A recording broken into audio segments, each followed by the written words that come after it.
안녕하세요. 안녕하세요. 네, 안녕하십니까.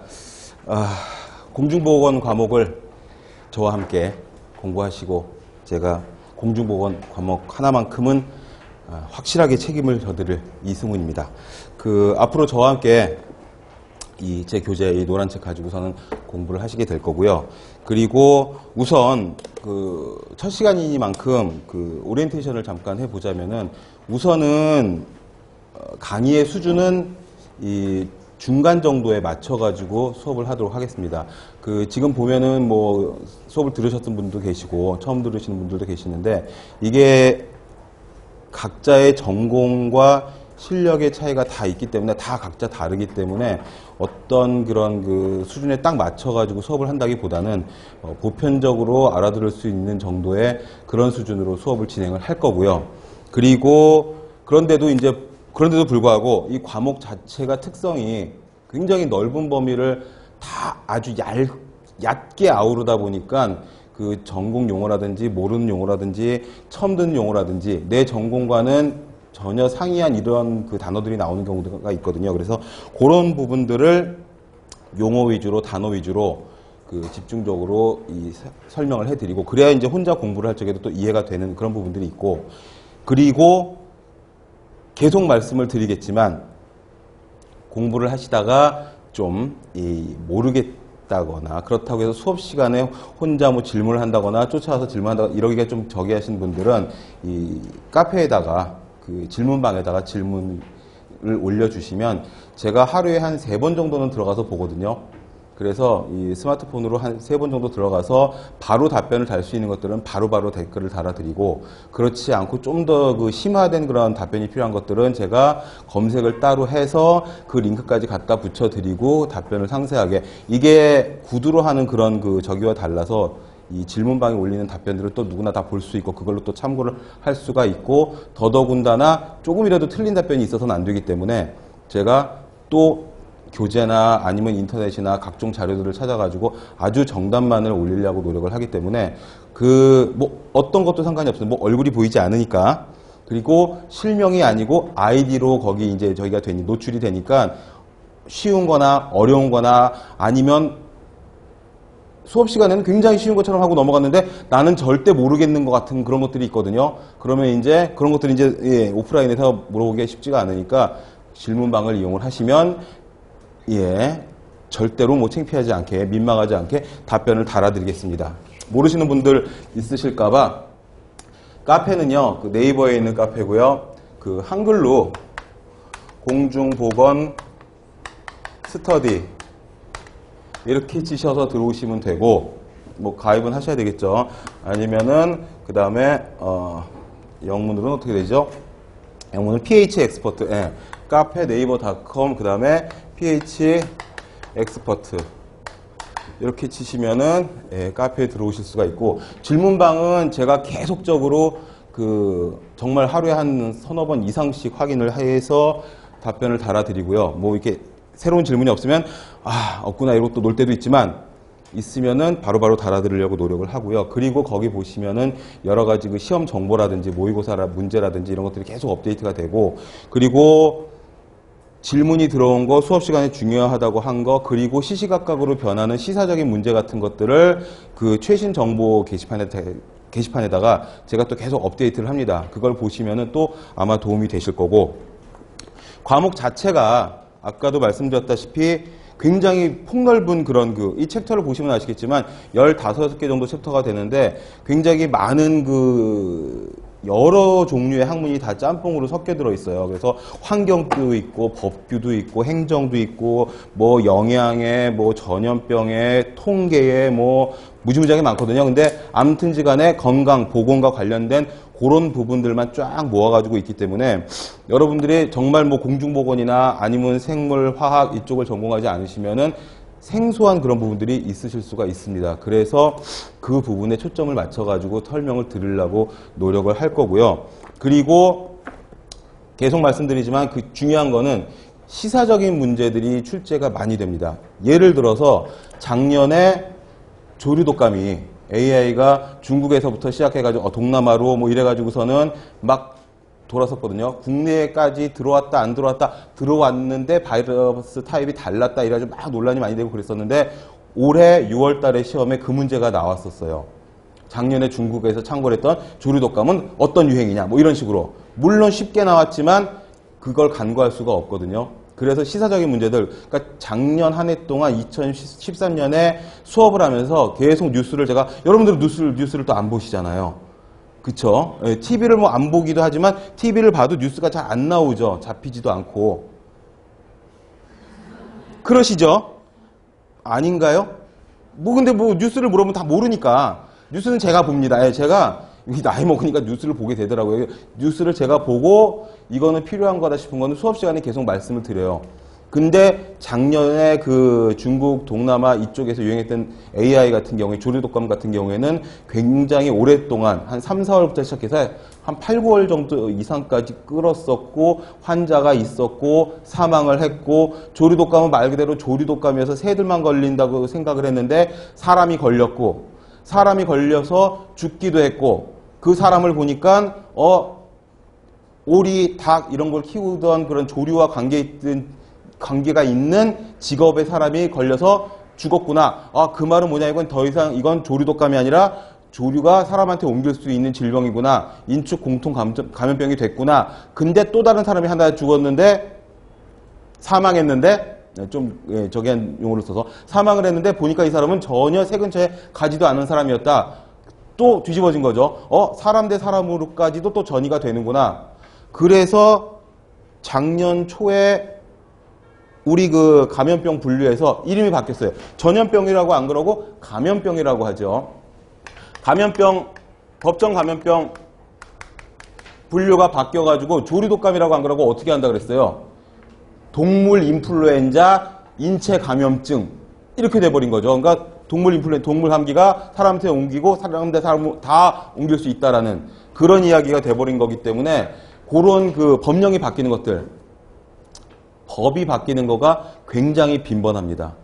사건 사고가 굉장히 많기 때문에 저번 학기에도 제가 잠깐 말씀드렸지만 세월호 사고 이후에 바로 1, 2주 정도 만에 국가안전처라는 걸 쓱 신설을 해가지고 바로 법제처에 업데이트를 해버렸어요. 이런 것들을 제가 계속 보고선 수업 시간에 말씀을 드리고 그리고 문서화되어 있는 것들은 카페에 그 최신 정보 게시판에다 또 올려놓으니까 그런 것들을 보시면은 뭐 따로 뉴스를 뭐 보지 않으시고 안 나오고 뉴스가 안 잡히고 저희 집엔 와이파이도 없어요. 뭐 상간 벽지도 뭐 이래도 공부하시기에 별로 그렇게 어렵지 않게 따라가실 수가 있을 겁니다. 잠깐 목차를 보시면은요. 뭐 다른 시험에 대한 출제 뭐 경향이라든지 이런 것들은 이제 쭉 수업을 하면서 제가 말씀을 드릴 건데 그 챕터를 보시면 첫 번째 챕터부터 이제 나갈 건데 공중보건 있고 그 다음에 환경위생, 환경보전 있고 식품, 역학, 감염병, 뭐 구충, 구서, 위생, 해충, 소독 이런 것들이 주룩주룩 다 들어가 있습니다. 여기서 문제가 되는 게 뭐냐 하면 아시다시피 국어나 한국사나 윤리나 이런 것들 빼고는 전부 다 외국 학문을 갖다가 일어나 도거나 영어로 되는 걸 번역을 해서 공부를 하는 그런 그 학문들이죠, 전부 다. 여기 있는 것들도 거의 다 그렇습니다. 그렇기 때문에 그 원어, 영문 단어가 중요한 것은 그거를 강조해서 말씀을 드릴 거고 그거는 영문과 한글을 같이 아셔야 돼요. 실제로 시험 문제에도 한글로만 해놓고 조금 좀 뉘앙스가 다른 것들이 있죠. 뉘앙스가 헷갈리는 것들이 있거든요. 작년에 그런 열중증에 대한 문제가 나왔어요. 일사병, 열사병, 무슨 뭐, 요런 쭉 한 4가지 종류가 나왔는데, 일사병, 열사병, 뭐, 열중증 뭐 쭉 나와 있는데, 그것도 어차피 우리말 단어는 아니고 한문 단어긴 하지만, 그 옆에 괄호 치고서 영명들이 다 쓰여져 있었거든요. 그걸 보시고 구분을 하시라는 거죠. 그렇기 때문에 중요한 부분들은 이거는 영어 단어도 같이 알아둬야 된다 하는 거 말씀을 드리고 이거는 한글 단어로만 알아도 되겠다. 뭐 이런 얘기들 말씀을 드릴 겁니다. 용어가 굉장히 중요해서요. 수업 시간에 계속 그런 얘기를 할 거예요. 이제 출제 경향이 어떻게 되고 이런 문제가 몇 년도에 나왔었고 이런 문제가 나왔는데 이런 식으로 작년에 변형됐었고 몇 년 전에 이런 문제가 있었는데 비슷하게 나왔고 이런 얘기를 계속적으로 말씀을 드릴 거기 때문에 뭐가 중요하냐면은 용어를 살짝살짝 바꿔서 나올 수가 있다는 거죠. 그리고 좀 전에도 전염병이라고 더 이상 하지 않고 감염병이라고 한다는 거. 요런 간단하게 바뀐 것들. 식약청이 아니라 식약처로 바뀌었죠, 작년에. 뭐 이런 것들, 그런 것들, 그 다음에 보건복지부 직제가 바뀐 것들, 뭐 여러 가지 계속 업데이트 해야 될 그런 그 내용들이 있습니다. 그런 부분들이 가장 많이 업데이트 되어 있는 교재고, 그리고 이 교재를 만든 다음에도 계속적으로 다달이 막 법령도 바뀌고, 시행령도 바뀌고, 새롭게 개정되고, 이런 것들이 있어가지고, 그런 것들은 계속 그 챕터를 지나갈 때 제가 찝어서 말씀을 드리려고 합니다. 그리고 꼭 외워야 할 그런 어떤 특정 숫자나 이런 것들. 숫자가 굉장히 많이 나오는데 저는 개인적으로 숫자에 좀 장애가 있어서 잘 외우지를 못해요. 외우긴 뭐 계산을 못해요. 계산을 잘 못해가지고 숫자를 굉장히 싫어하는데 밥값 계산도 뭐 이렇게 계산기로 하고 막 이러는데 꼭 외워줘야 할 그런 그 특정 숫자들이 있거든요. 그런 것들은 몇 개 안 돼요. 이 책을 과목 전체를 통틀어서 아마 10개, 20개도 되지가 않습니다. 그러니까 그런 것들을 말씀을 드리고 외워야 할 보건 지표들 그런 것들도 따로 묶어가지고 종강하는 날 또 나눠드리고 또 설명하고 그리고 여기 보시면은 범위는 굉장히 넓은 데다가 문제는 꼴랑 20문제밖에 안 나온다라는 거죠. 그 20문제를 다 맞춰줘야 뭐 또 어렵거나 저기한 과목에서 우리가 또 저기 할 수가 있으니까 공중보건학만큼은 다 맞으실 수 있도록 사실 제가 계속 기출문제들을 복원하고 100% 작년부터는 100% 제가 복원을 하고 있는데 완전 확실하게 복원을 하고 풀어드리고 있는데 보면은 문제들이 20문제 중에서 한 15, 16문제 정도는 굉장히 아주 평이하고 쉽고 늘 나왔던 것 같은 그런 문제들이 나오고 한 서너 문제, 네다섯 문제 정도가 아리까리하거나 아니면 쓸데없이 과하게 디테일하게 들어가 있는 그런 문제들이 있거든요. 그러니까 근데 그런 것들도 좀 추세가 있어서 반복되고 있어요. 그러니까 무슨 말을 하려고 하는 거냐 하면 조금 영악하게 과목을 대하자는 거죠. 기출문제를 벗어날 수가 없으니까.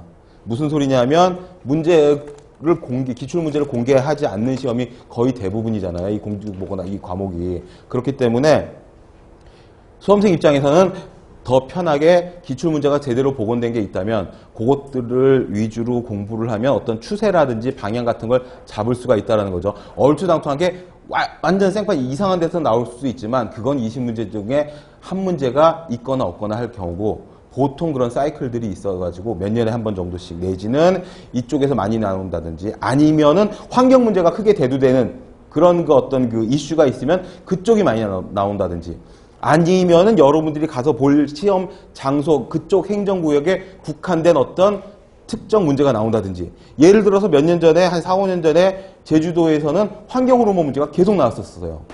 뭐 제주도는 환경이 굉장히 뭐 이렇게 좋고 또 중요시해야 되고 그렇기 때문에 그런다고 생각할 수 있지만 그래도 과하게 한 서너 문제가 출제가 된 적이 있었군요. 물론 아주 쉽게 비전공자들도 풀 수 있을 정도로 그렇기 때문에 그런 문제들을 제가 아주 한 20, 30년 전서부터 쭉 가지고 그거를 데이터화 시켜가지고 분류를 하고 그리고 대체적으로 가장 최근에 나왔던 것들이 어떤 경향성을 가지는지 가장 최근에 나왔던 게 바로 또 계속 나오진 않겠지만 문제 스타일이 조금 세련되게 그러니까 옛날과 똑같은 문제 뭐 조류독감 같은 거는 뭐 요즘에 이슈가 됐으니까 그렇다고 하지만 뭐 하다못해 살모넬라나 장티푸스나 아니면 환경 호르몬도 문제가 된 게 한 7, 8년 전서부터 문제가 됐는데 그때 나왔던 문제하고 지금 나온 문제하고 비슷하다는 거죠. 비슷한데 문제는 뭐냐 하면 조금 용어를 바꾸거나 방향을 다르게 보거나 아니면은 그냥 일반적인 사지선다 오지선다가 아니라 K형으로 낸다거나 뭐 박스 같은 데 가느다라로 집어넣고서는 맞는 걸 모두 고르라든지 틀린 걸 고르라든지 아니면 괄호 문제로 낸다거나 조금씩 스타일을 바꾸고 아니면은 올해 그런 문제가 나왔었죠. 아주 쉬운 문제 면역에 대한 문제인데 능동 면역이냐 수동 면역이냐 자연이냐 인공이냐 그걸 묻는 거였는데 아주 그냥 간편하게 자연 변형 뭐 이런 걸 물어보는 게 아니라 질병을 구체적으로 보기에다 집어넣고서는 자연 수동 면역은 어떤 거냐? 자연 능동이었죠. 자연 능동 면역에 해당하는 그 질병은 뭐냐? 뭐 이런 식으로 냈으니까. 그러니까 같은 파트에 같은 그 내용을 다뤘지만 문제를 조금씩 돌려서 내는데, 근데 나오던 데서 계속 나온다라는 거죠. 예를 들어서 챕터 1을 보시면 공중보건학의 이해, 건강과 질병, 이 안에 공중보건학의 역사니 뭐 이런 것들이 쭉 들어가 있거든요. 이게 20문제 중에서 거의 한두 문제 이상씩은 꼭 나오고요. 작년에 제가 봤던 저기를 보면은 작년에 5번 정도 그 공중보건학에 들어있는 공무원 시험을 제가 봤는데, 거기에서 4월 20일 날 봤던 서울보건직에서는 이 챕터 1에서 한 5문제, 6문제 정도가 나왔어요. 물론 이 챕터에서만 나온 게 아니라 이렇게 좀 크로스오버 시켜가지고 짬뽕을 시켜가지고 그렇게 하긴 했지만, 굳이 분류를 나누자면 하나, 둘, 셋, 넷, 다섯, 6문제 정도가 나왔었어요. 4월 13일 날 봤던 인천에서는 2문제. 2문제 이상씩 나온다는 거죠. 8월 24일 인천보건직에서는 2문제. 9월 달에 있었던 서울의료기술직에서는 3문제. 챕터 1이 거의 아주 평이한 내용이고 별 내용이 없는 것 같은데 여기서 굉장히 출제가 꼭 된다라는 거죠. 이런 식으로 제가 목차를 봤으니까 간단하게 환경위생과 환경보전 이 챕터 2는 굉장히 중요합니다.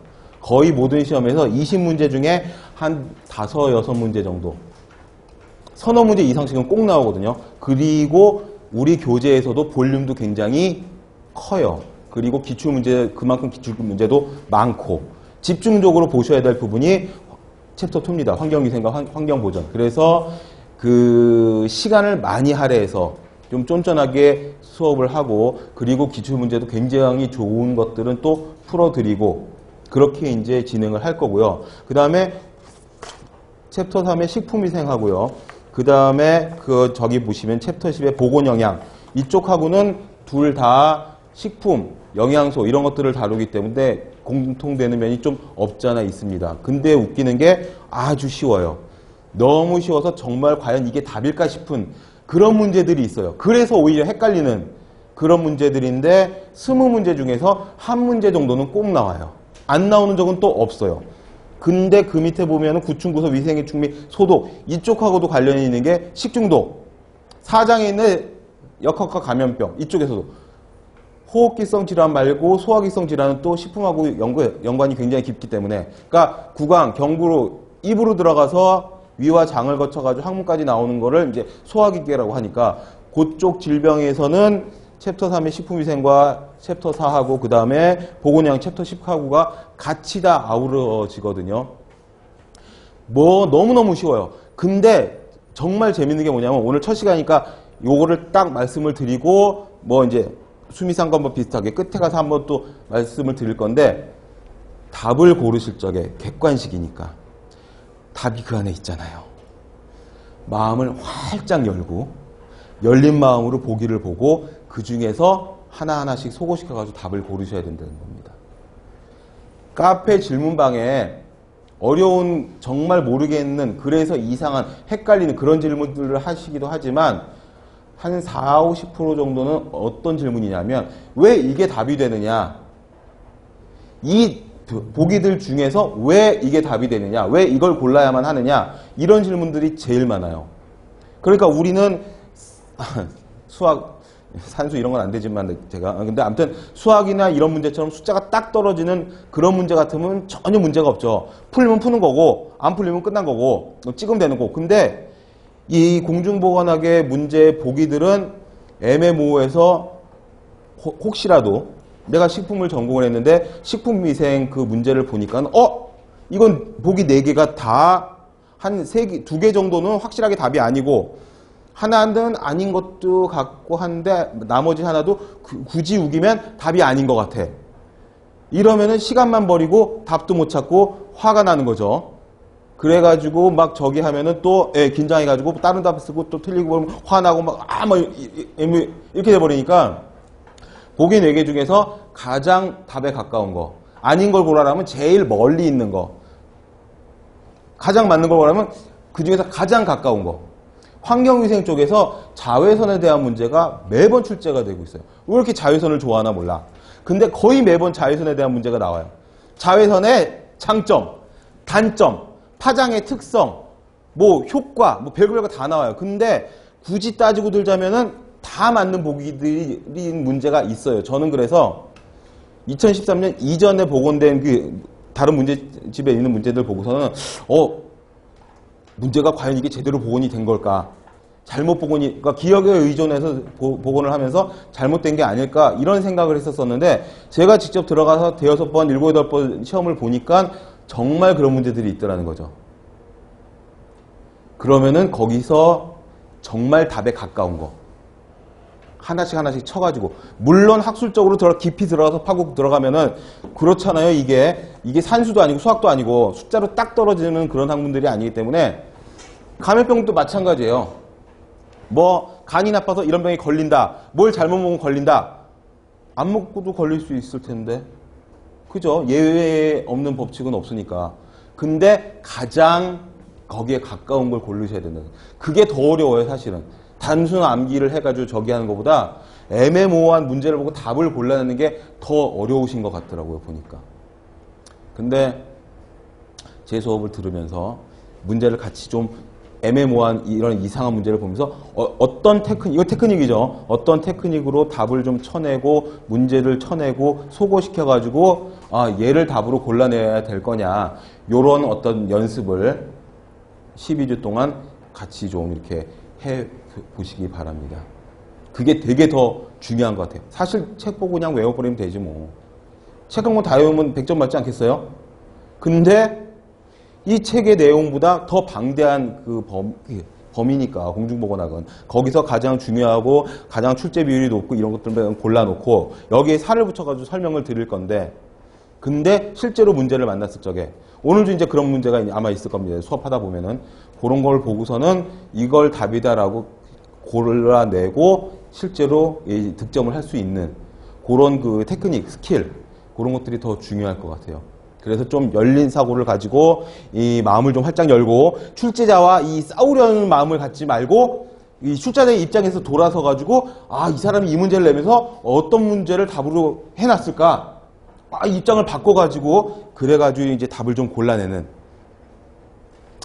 그런 게 좀 필요하다 싶습니다. 그 다음에 그 3장의 4장의 역학과 감염병, 이게 거의 공중보건학의 꽃이죠, 꽃. 출제는 환경 쪽에 가장 많이 나오지만, 근데 공중보건학에서 정말 중요한 건 역학과 감염병 쪽입니다. 왜? 공중보건은 대다수가, 커뮤니티가 다 건강하지 않은 그런 쪽이기 때문에, 역병이라고 그랬죠, 옛날에. 감염병하고 그걸 조사하는 역학, 이쪽 부분들이 수준이 조금 높고, 문제의 수준이 높고, 그리고 꼭 나오고, 작년 한 해를 봐도 어딨어? 회마다 두세 문제 이상씩 나왔었어요. 그 다음에 구충구소 위생해충 소독도 꼭 한 문제 이상씩은 나옵니다. 구충이 회충, 그러니까 기생충 쪽이죠. 기생충 문제도 심심치 않게 나온다는 거. 기생충 감염률이 전 국민이 2.6%밖에 안 되는데, 그래도 기생충 문제가 꼭 나온다는 거. 위생해충 부분 안 나올 것 같지만 나온다는 거. 말라리아 걸려서 죽는 사람이 있나요? 근데 말라리아 문제가 올해 또 출제가 됐었었죠. 보신 분들 있으시죠, 아마. 그리고 제가 저번 학기에 기출문제 풀어드리기도 했고, 그리고 문제 공개한 그런 시험도 있었잖아요, 6월 달에. 뭐 다 생소하신 거죠? 그런 게 있었나 싶은 거죠, 이제. 그런 걸 다 자료실에 올려놓던가 아니면 수업 시간에 또 다시 언급을 해드릴 건데, 말라리아로 죽는 사람이 있어요? 근데 나와요, 계속. 살모넬라 식중독 안 나올 것 같지만, 그 살모넬라 식중독이 한 10여 년 전쯤에 한번 크게 창궐을 해가지고 난리가 났었어요. 그래서 그 이후로 살모넬라 때문에 닭고기, 달걀 내지는 뭐 이런 거에 대한 위생을 굉장히 강화하고 있는데, 그리고 나서 식중독 건수는 굉장히 많이 줄었거든요. 근데도 시험이 또 잘 나온다는 거. 그러니까 이런 것들이 있어서 사건, 사고, 그다음에 시사적인 거, 세계적인 추세 이런 것들 다 짬뽕을 해가지고 공부를 하면은 시험지를 딱 받아본 순간 답은 모르겠지만 역시 나왔군 뭐 이렇게 되는 거죠. 일단 반갑잖아요. 이게 뭐 중요하다고 강조를 했는데 답은 모르겠어. 근데 익숙한 거죠. 그리고 모자보건에서도 한 문제 정도씩 꼭 나오고 있습니다. 인구와 가족계획도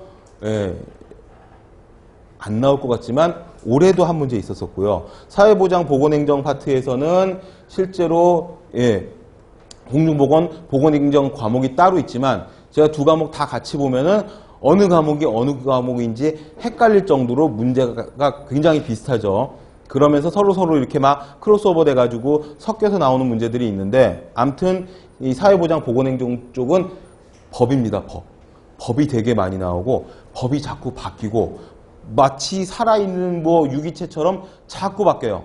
법제처 홈페이지를 제가 아예 랩탑이나 핸드폰에다가 즐겨찾기를 항상 띄워놓고서는 계속 검색을 하고 있어요. 여러분들도 검색을 해보시면 굉장히 도움이 되겠지만 처음에 들어가서 근데 IT 강국이라 법제처 홈페이지 들어가 보셨어요? 그런 데가 있거든요. 법제처로 치면 들어가는데 키워드만 치면 거기에 관련 법들이 쫙 나와요. 근데 용어도 그렇고 이 말도 그렇고 법이기 때문에 굉장히 딱딱하고 처음엔 잘 이해가 안 가는데 여러 번 하다 보면 바쁘면 안 하셔도 괜찮습니다. 제가 찾아가지고 알려드리긴 할 건데 아무튼 보다 보면은 거기에 바뀌는 것들 뭘 봐야 되는 건지 이런 것들이 나오고 실제로 자꾸 계속 바뀌어요. 특히나 보건 쪽에 관한 것들은 큰 이슈가 터졌다. 예전에 그런 적이 있었어요. 유전자 조작, 유전자 조작이라고 안 그러죠. 요즘에는 뭐라고 바뀌었죠? 유전자 재조합. 방부제 이런 말 안 쓰죠. 방부제 그럼 무슨 약 같잖아. 보존료. 보존료 이러면 뭔가 뭐 성의도 있어 보이고 살짝 조미료 같기도 하고 유전자 조작식품 이러면은 뭔가 조작한 것 같고 사기 같고 막 이런데 유전자 재조합식품 그러면 살짝 성의가 보이기도 하고 말을 바꿨죠. 유전자 재조합 콩을 수입을 하려고 그러는데 소비자단체 엄마들이 막 난리를 친 거야. 그랬더니 그때는 식약청이었는데 식약청에서 이렇게 보고서는 그걸 금지할 법률이 없네요. 수입이 그냥 된 거죠. 마찬가지로 유전자 조작한 옥수수나 이런 것들 뭐 물론 지금 다 들어오곤 있지만 아무튼 그런 거에 대한 문제가 생기고 뉴스가 나오면 관련 법령이나 법률이나 시행령 같은 것들을 바로 고치는 것들이 있어요. 그 중에서 덩어리가 크거나 이런 것들을 그 다음에 시험이나 가장 최근의 시험에 출제가 될 비율이 좀 높겠죠. 그렇겠죠. 얼마나 최신의 것들을 얘가 숙지하고 있느냐. 필기에 안 나온다고 하면은 이제 필기 붙고 나서 면접을 보러 가셔서도 나올 수가 있겠죠. 최신 시사적인 것들은 누구나 물어보는 그런 것들이니까 얘가 무슨 청학동에 와이파이도 안 터진 데서 살다 왔는지 아니면은 뉴스도 보고 이런 사회현상 같은 게 관심이 있었는지 이런 것들을 보지 않겠어요? 그리고 학교보건 보건교육에서도 한 문제 정도씩은 꼭 나옵니다. 이 뒤로 갈수록 중요도가 조금씩 떨어져서 이 교재의 볼륨도 좀 적고 기출문제도 따라서 조금씩 적긴 한데 그래도 한 문제 정도씩은 꼭 나오는 것들이고 보건영양 파트도 한 문제는 꼭 나옵니다. 말도 안 되는 뭐 비타민의 기능이라든지 영양소의 종류라든지 뭐 이런 것들이 나오는데 그쪽 공부를 하신 뭐 식품이나 간호나 뭐 생물이나 이쪽 좀 아시는 분들은 보면은 문제가 뭐 이런 문제들이 있어요. 그런 게 더 골라내기 어렵다는 거죠. 문제는. 그리고 산업보건 꼭 나오죠. 한 두 문제 정도씩 꼭 나오고요. 그 다음에 정신보건은 나오는 적이 있고 안 나온 적이 있고 정신보건은 보니까 작년에는 거의 80문제 중에서 한 6문제 정도 있었었네요. 그러니까 안 나온 회도 있고 두 문제 정도 나온 회도 있었었고요. 성인병 노인보건 출제가 잘 됩니다. 그쵸? 한 2문제 이상씩은 꼭 나와요. 이제 노령화 사회가 되고 있고 출산율은 자꾸 떨어지고 그리고 고령화 사회가 되고 있고 지금 여러분들 같은 경우에는 뭐 항상 뭐 느끼는 거지만 보기보다 굉장히 어리잖아요. 그죠? 그래서 아마 평균 연령이 기대 수명이 한 100세 정도 될 건데 아니 뭐 아니면은 뭐 수업하면서 옛날에 ES 모른 척하고 무슨 푸세식 화장실 그게 어딨어요 막 이러고 무슨 뭐 펌프 몰라요 막 맨날 이러니까. 근데 아무튼지간에 뭐 보기보다 어리면 좋은 거죠. 아닌가? 아무튼 이 노령화 사회가 되고 있기 때문에 그쪽에 대한 뭐 복지라든지, 그리고 가장 최근에 생긴 이 노인 관련 법들, 이런 것들. 그 다음에 성인병이란 말 또 안 쓰죠. 뭐라 그러죠, 이제?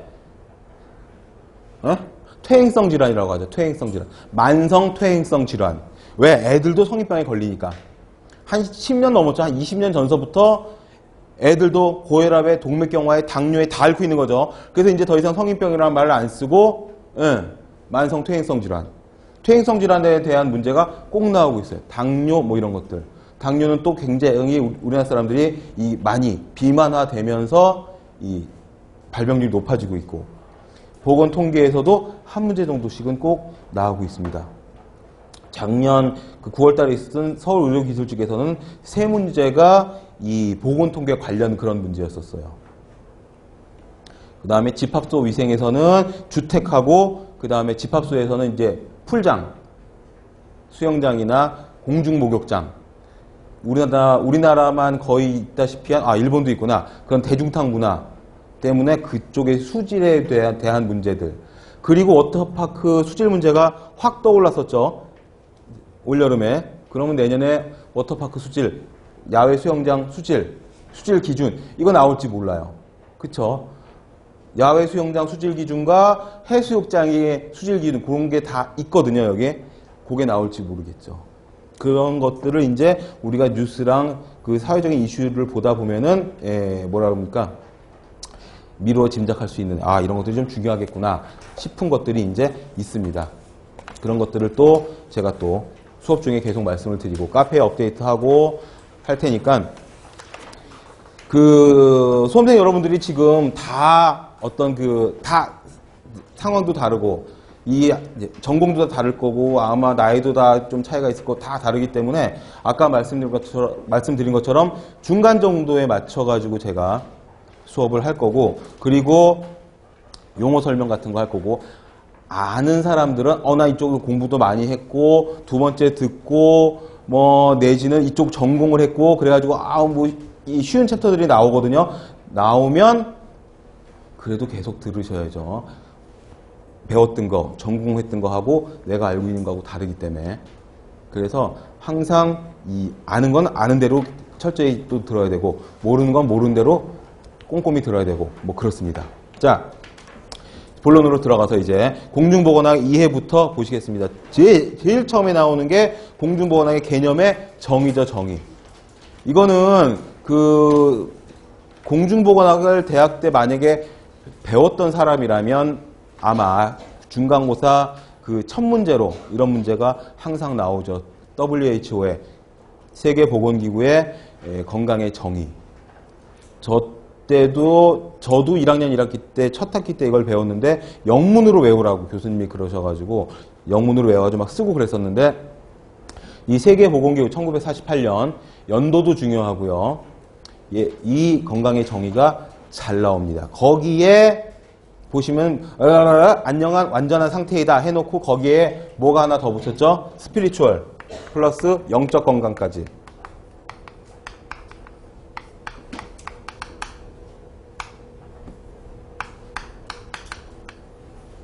스피릿.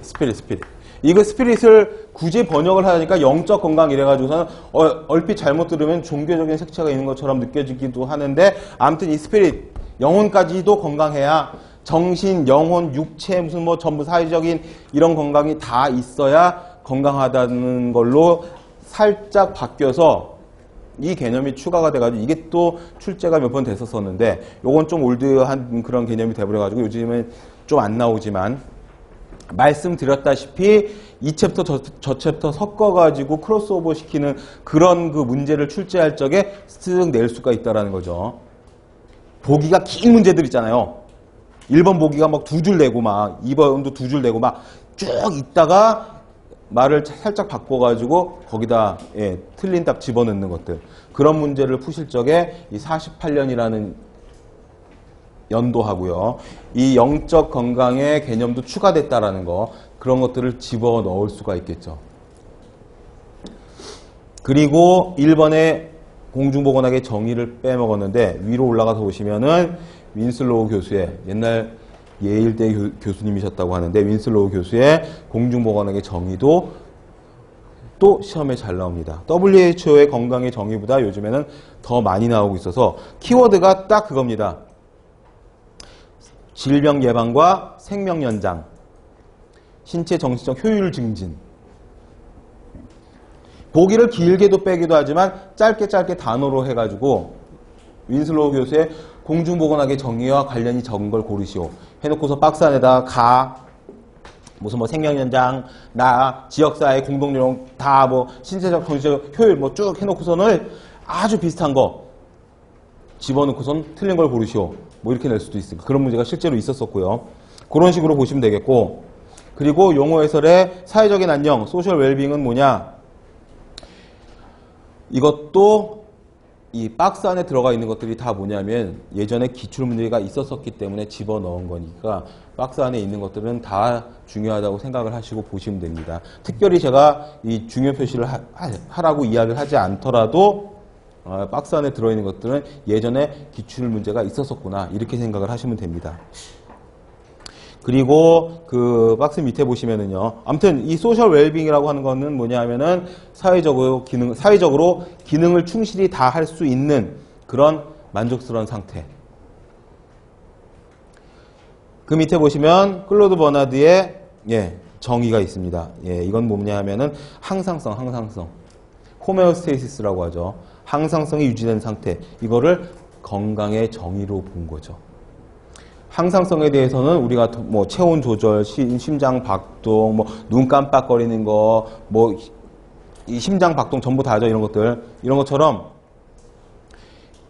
건강의 정의를 항상성으로 본 거죠. 항상 우리가 질병에 걸리지 않도록, 그리고 이 건강한 생활을 할 수 있도록, 사회적인 기능을 다 할 수 있도록 조절이 되는 상태다. 이거는 클로드 버나드의 정의. 그리고 넘어가서 WHO의 헌장이 더 알아보이게 들어 있습니다. 영문 그 정의가 나와 있으니까 같이 보시고요. 이 1번에 있는 정의가 48년도의 그 정의고요. 그 밑에 보시면은 98년에 현대적 정의 해가지고 4번에 영적 복지까지 나와 있죠. 영적 건강, 영적 복지, 스피리추얼 웰비잉까지 나와 있습니다. 영혼의 건강까지 다 포함해서 건강의 정의를 보자라는 거죠.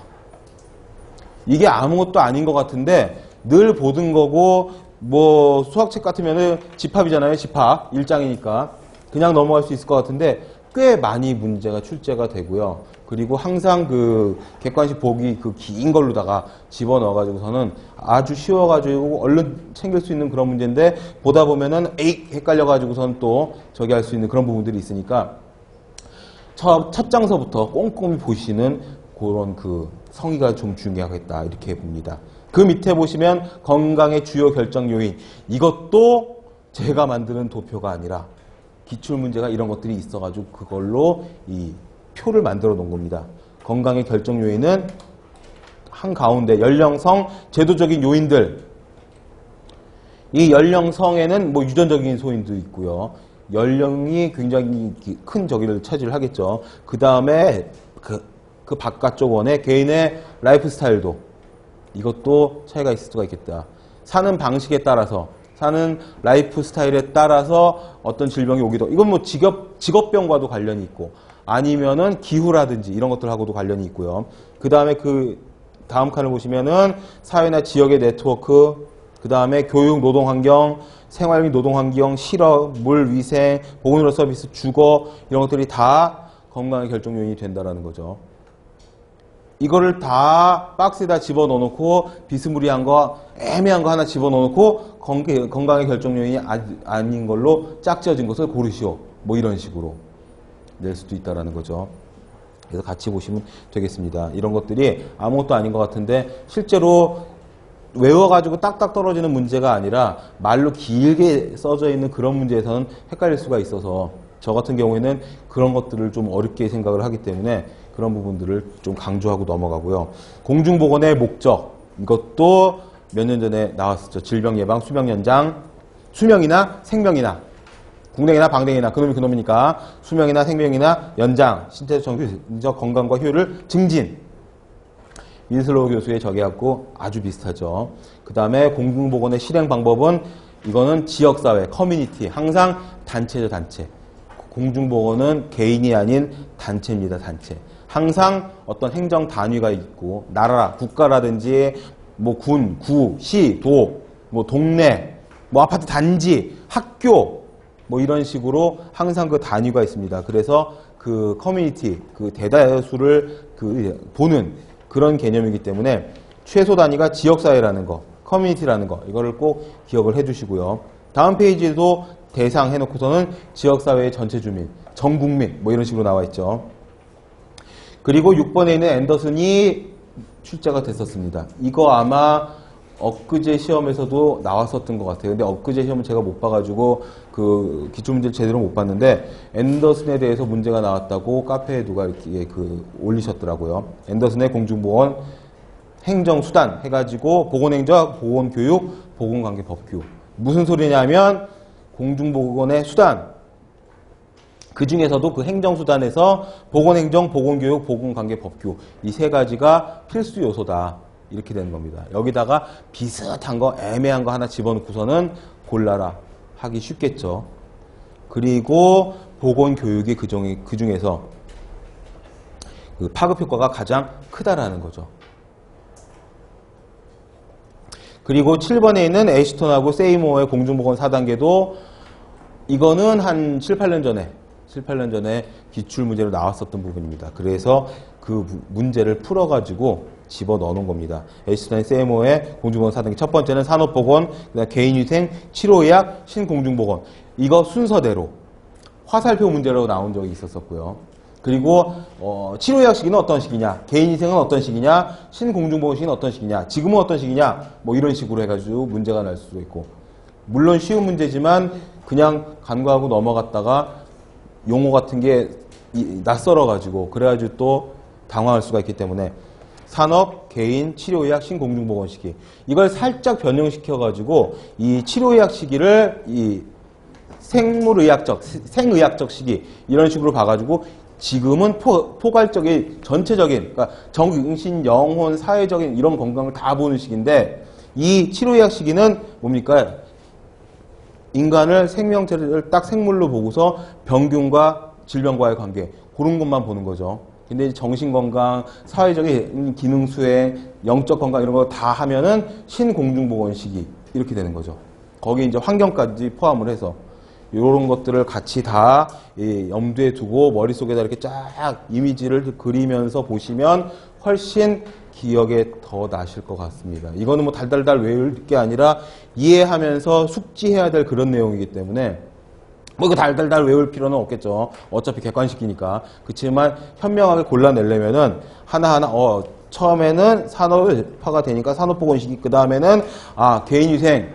그때는 뭐 이렇게 아파서 죽는 사람도 많고 막 이러니까 그 다음에 과학 발달, 의학이 발달하니까 치료학 시기가 오고 이제는 전체적인 웰빙. 저 웰빙 이 단어 제일 싫어하는데 아무튼 전체적인 웰빙을 추구하니까 신공중보건 시기가 도래했구나. 그래서 이제 정신적인, 사회적인 영혼까지도 전부 다 아우르는 그런 시기가 됐다. 뭐 이렇게 보는 거죠. 이 애시턴 세이모어의 4단계를 꼭 기억을 해 두시고요. 그 다음에 관련 학문도 전통의학과 공중보건학의 비교했는데 이건 뭐 쉽습니다. 여기서 쉽다고 하는 거는 출제가 안 됐다는 것이 아니라 누구나 이렇게 보고서는 이렇구나 하고 끄떡끄떡하고 넘어갈 수 있는. 자, 전통의학과 공중보건학은 첫 번째로 질병치료와 질병예방. 그러니까 공중보건학은 예방이 먼저입니다. 치료보다. 항상. 그리고 육체적, 정신적 이런 능력들의 향상. 질병에 걸리지 않게 하는 게 우선이고요. 전통의학은 질병 치료가 목적이고 그게 좀 다르고요. 책임 소재도 개인과 지역사회로 다르고요. 연구 대상도 마찬가지입니다. 내용은 치료, 공중보건학은 예방, 교육 뭐 이렇게 됩니다. 그래서 항상 잘 모르겠으면 치료 이런 말이 들어가면은 공중보건학과 조금 거리가 있구나. 물론 집단 건강, 집단 치료 이런 것들이 있지만 그래도 근본적인 거는 예방입니다. 예방. 예방을 위해서 홍보하고 교육하고 이런 것들이 들어간다고 하면 그게 맞는 거가 됩니다. 그렇기 때문에 그 밑에 바로 나와 있죠. 예방의학과 공중보건학 굉장히 밀접한 관계가 있어서 프리벤티브 메디슨하고 퍼블릭 헬스하고는 굉장히 비슷한 약간의 차이라고 한다면 예방의학이 학문이면 공중보건학은 실천 쪽이라는 거. 실무라는 거. 그래서 실제로 방역 작업을 한다던가 보건 교육을 한다던가 아니면 지역사회에 있는 보건소에서 홍보나 교육이나 아니면 전체적인 치료를 위해서 집단 검진을 무료로 해준다든가 이런 것들이 들어가면은 공중보건학이다. 이렇게 보시면 됩니다. 이게 이제 다음 페이지에 있는 예방의학과 공중보건학의 차이로 볼 수가 있겠는데요. 다시 전통의학과 공중보건학의 차이. 공중보건학은 예방의학과 굉장히 관련이 깊은데 그 중에서도 예방의학과 공중보건학의 차이점. 됐죠? 어디가 있는지 아시죠? 자, 전통의학과 공중보건학, 그 다음에 공중보건학과 비슷한 예방의학과 공중보건학의 차이. 여기 보시면은 목적은 다 같습니다. 근데 뭐가 다르냐면은 제일 큰 거는 뭐냐면 그 진단 방법, 그 다음에 문제 해결 이쪽이죠.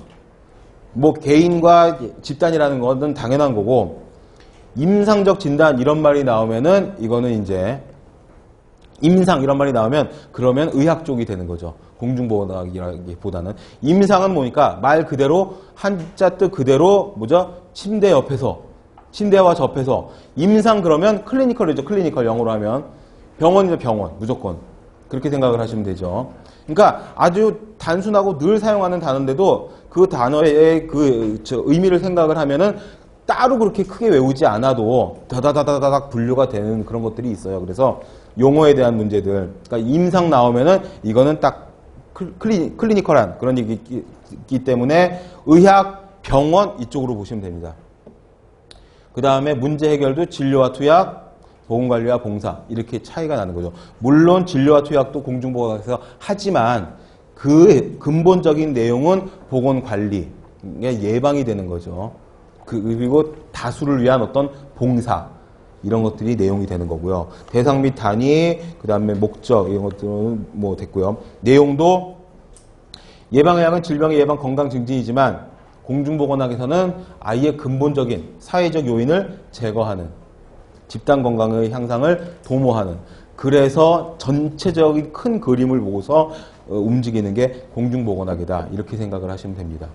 이게 되게 아무것도 아닌 것 같지만 굉장히 이쪽에서 문제가 많이 나왔었고 또 나오고 이거를 이렇게 저렇게 꼬고 이 챕터랑 이 부분이랑 다른 챕터랑 감염병 챕터랑 섞어가지고서는 그래가지고 문제를 내는 추세더라고요. 요즘 보니까.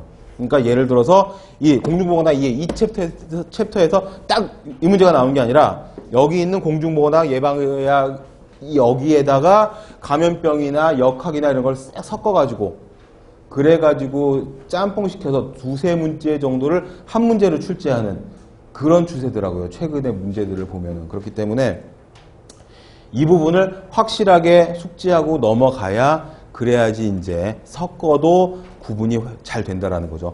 그런 문제를 이제 뒤에 가서 또 말씀을 드리고 풀어볼게요. 자, 유사 용어들이 있습니다. 사회의학. 사회의학은 키워드가 그겁니다. 두 번째 줄에는 사회적인 유해 요인도 제거하자. 공중보건학을 사회의학이라고도 한다는 거. 그렇지만 사회의학은 뭐죠? 공중보건학이라고 하지 않는다는 거. 어떤 게 더 범위가 큰 건지 아시겠죠? 지역사회의학도 마찬가지로 공중보건학과 관련이 깊지만 공중보건학이 더 큰 범위고 그 안에 지역사회의학이 들어간다는 거. 첫 번째 줄에 있는 물리학적, 생물학적, 사회학적, 그 다음에 인구 증가, 그 다음에 환경, 그 다음에 중요한 게 이거죠. 의료 수혜의 불균형, 의료시의 의료 수혜의 불균형. 그렇기 때문에 유비쿼터스 개념도 도입을 하고 원격 진료 들어가고 그런 문제가 3, 4년 전에 출제가 또 많이 됐었죠. 그런 것과 더불어서 또 뭐 나옵니까? 진료비 계산책이라든지 해가지고서는 어떤 게 더 사회에 이득이 되는 그런 그 체계냐 이런 것들이 또 나오고 하니까 연결해서 같이 보시면 되겠는데 아무튼 여기서는 일단 지역사회 의학이 이런 범위가 들어가 있고 그 다음에 이 지역사회 의학은 공중보건학의 한 파트라는 거. 그 다음에 건설의학. 건설의학은 이 컨스트럭티브 메디슨이지만 이건 실제 건설이 아니라 뭡니까? 두 번째 줄에 있는 현재 건강 상태를 최고조로. 그래서 어떻게 식사요법을 잘하게 하고 운동을 하게 하기 위해서 최근 한 7, 8년, 10여 년 전서부터 동네마다 놀이터나 조그만 공원이나 이런 데에 그 마치 그 헬스클럽 아니죠? 윈니스 클럽 같은 그런 뭐지 그거? 운동기구 같은 거 쫙 막 구비해 놓고 있죠. 그래가지고 거기서 이제 막 뭐 비 오면 못하지만 아무튼 거기 운동하는 사람이 있고 자전거 도로를 확충하고 자전거 도로를 많이 해놓으면은 양화대교 행주대교 끝에서부터 뭐 구리 의정부까지 간다면서요. 자전거를 타는 사람도 없는 거죠.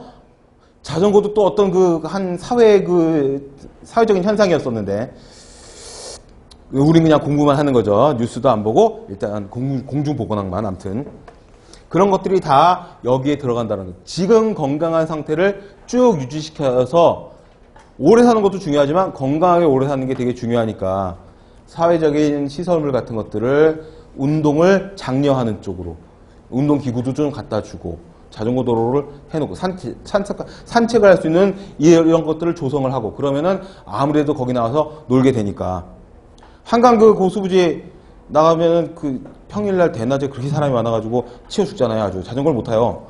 백수들이 그렇게 많은가 봐. 아무튼 깜짝 놀랐잖아요. 자전거를 타러 나갔는데 자전거 못 타게 해서 빽빽해. 이 사람들이 다 어디 가서 일하고 공부 이게 아니라 하루 종일 거기서 왔다 갔다 하는 거 보면은 뭐 건강을 위해서 아마 나왔겠죠. 월차를 내가지고 다 백수인가 봐. 자, 그 다음에 공중보건학의 내용을 보시면은요. 학문적인 성격 거기 맨 밑에 줄에 국가를 하나의 단위로 한다는 거. 그리고 세부적으로 뭐 지역사회나 이런 것도 있겠죠. 그 다음에 19페이지에 보시면은 지역사회 국민의 참여, 공조. 그래서 WHO에서 크게는 WHO가 전 세계를 다 관장을 하고 그 다음에 미국 같은 경우에는 그 밑에 뭐 CDC가 있고 뭐 쭉 있죠. FDA가 있고 우리나라도 비슷하게 그 밑에 식약처가 있고 뭐 보건복지부 있고 식약처 있고 쭉 해가지고 나누는데 맨 위에서 WHO가 교육 자료도 돌리고 에볼라가 또 지난주 지지난주 이슈였잖아요. 에볼라가 또 우리 그 법정 감염병에 또 들어가 있거든요. 에볼라 출혈이 그런 것들이 또 출제가 될 가능성이 있겠죠. 아직 잡히지 않는 그쵸? 예. 그런 것들을 또 이야기를 할 거고요. 그 다음에 3번 보시면 종합과학적인 성격이다. 그리고 실천적, 실용적 성격이 있다. 예방, 교육, 공조, 종합과학의 실천, 실용 이런 말 들어가면 이제 공중보건학이다. 이렇게 생각을 하시면 되겠고요. 임상, 치료 내지는 뭐 이런 것들이 들어가고 개인 뭐 이런 것들이 들어가면은 예방의학 또는 임상의학 이렇게 보시면 되겠습니다. 범위도 그래서 굉장히 많은 게 윈슬로와 한론의 공중보건학의 범위인데 범위는 우리 아까 봤었던 1번부터 15챕터까지 그게 전부 다 범위죠. 그러니까 안 들어가는 게 거의 없어요. 그러니까 인체와 관련, 건강과 관련된 지역사회와 관련된 거의 모든 챕터가 다 공중보건학의 범위입니다. 그러니까 환경위생, 위생곤충, 대기, 수질, 의복, 뭐 여기 토양은 안 나왔지만 대기 수질에 토양도 들어가 있겠죠. 그 다음에 의료복, 주택, 식품위생, 보건공학, 보건공학에는 이제 어그노미스 그래가지고서는 산업보건 쪽에서 산재나 뭐 이쪽, 그쪽 내용들도 나오고. 그 다음에 환경오염관리, 이게 이제 대기 수질 다 아우르는 거고. 그 밑에 보시면은 행정, 교육, 학교, 국민영양, 모자보건, 이쪽은 이제 법령이나 시행령이나 아니면 법이나 행정학 쪽. 그쪽 들어가고요. 그 다음에 보시면 법교육 통계 있고요. 질병관리 분야의 역학, 감염병, 보건기생충, 성인병 관리 이런 것들이 다 이 공중보건학의 범위에 들어가는 것들이고 특히나 이제 아까도 말씀드렸다시피 기생충 감염자가 누가 있겠어. 하지만 환자들이 계속 보고가 되고 있고 그런 환자들 때문에 문제가 또 나오고 있고 말라리아로 죽는 사람 우리나라에는 없지만 전 세계적으로는 100만 명 이상이 100만에서 200만 명이 사망을 한대요. 말라리아로. 그렇기 때문에 또 전체적으로 봐서는 공중보건은 또 전체를 보는 거니까 전체적으로 봐서는 또 되게 중요하고 어제 뉴스를 보니까 일본에서 댕기열로 저기 환자들이 되게 많은데 동남아는 가보지도 않은 사람들이 굉장히 많이 걸렸다고 하죠. 물리는 사람은 다 걸렸다고. 일본에 그 댕기열 바이러스 갖고 있는 모기가 있으면 우리나라에도 있겠죠. 하루에도 몇 번씩 왔다 갔다 하고 있는데 그러면은 묻어서 왔을 거고 아마 대다수가 보고가 안 됐지만 걸려있는 사람도 아마 있을 거고 표면으로 들었으면은 또 법이 바뀌거나 출제가 되거나 이럴 수가 있다라는 거죠. 그러니까 그런 것들을 잘 보셔야 된다라는 겁니다. 자, 3번의 포괄 보건의료서부터는 잠시 쉬었다가 들어와서 이어서 하겠습니다.